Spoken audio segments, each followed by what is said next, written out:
Welcome to a BG3 Toolkit guide on constructions, a tool designed to build pretty buildings and structures quickly.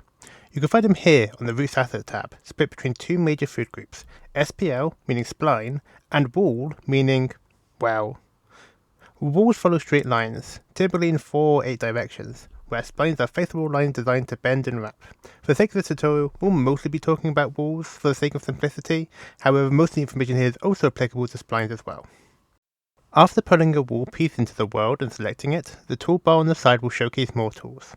The top item, with a W, lets us start generating splines.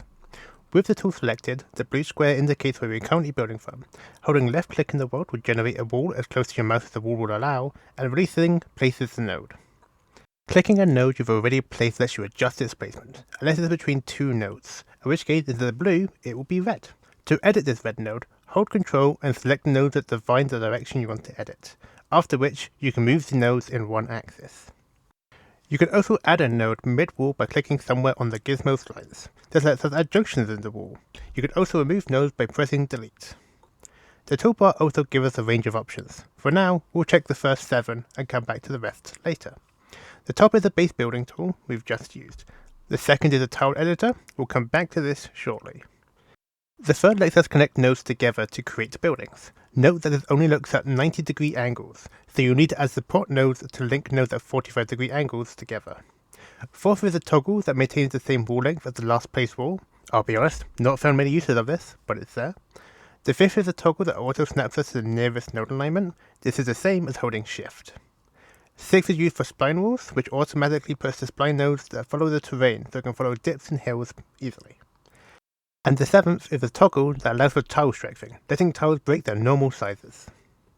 We'll look at the rest later, but for now, we'll look at the tile editor, as it's critically important for adjusting your tiles. As constructions are just a collection of tiles automatically placed next to each other, this lets us manipulate what kind of tiles appear where. Select the bricks, and then click on the part of the wall to select a tile. Right-clicking the selected tile will open a context menu where you can split tiles into smaller tiles, or merge multiple smaller tiles into one bigger one. There are also the options to add windows and doors here, but let me show you a better method instead. You can change the individual tile on the sidebar under construction tile in the tile selection. Here you can find a wide range of tile variations, be they broken, different textures, or different elements. You can find _D_ for doors, _W_ for windows. If you just use the context menu, it only selects the same variation, so check here to see your full list of options. Another thing to note is that end tiles will have significantly more options than regular tiles. This is because end tiles don't need to connect to other tiles seamlessly, thus often offer a larger range of options. If you check these end tiles, or you're working with stairs or a roof, you may notice that half the options break and look weird, because constructions don't have directions to know what a tile looks like to be correct. Typically, every other tile in this selection is the mirrored version, so if a tile is broken, select the one under it to mirror it and face the display. A penultimate thing is the two options in the construction property sidebar. Here they can be inside and outside tiles.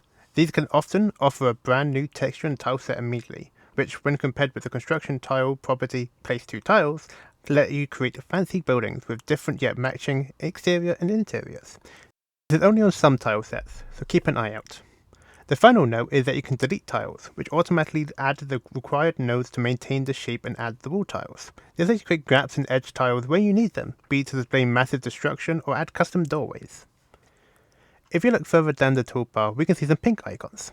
These let us quickly add custom floors and roofs to buildings. Clicking Add Floor, for example, automatically generates a plane to the bottom of your structure with a default mesh texture. After creating it, select the floor and in the sidebar, give it a material via Material Resource ID. You can find great textures for floors by searching TT_.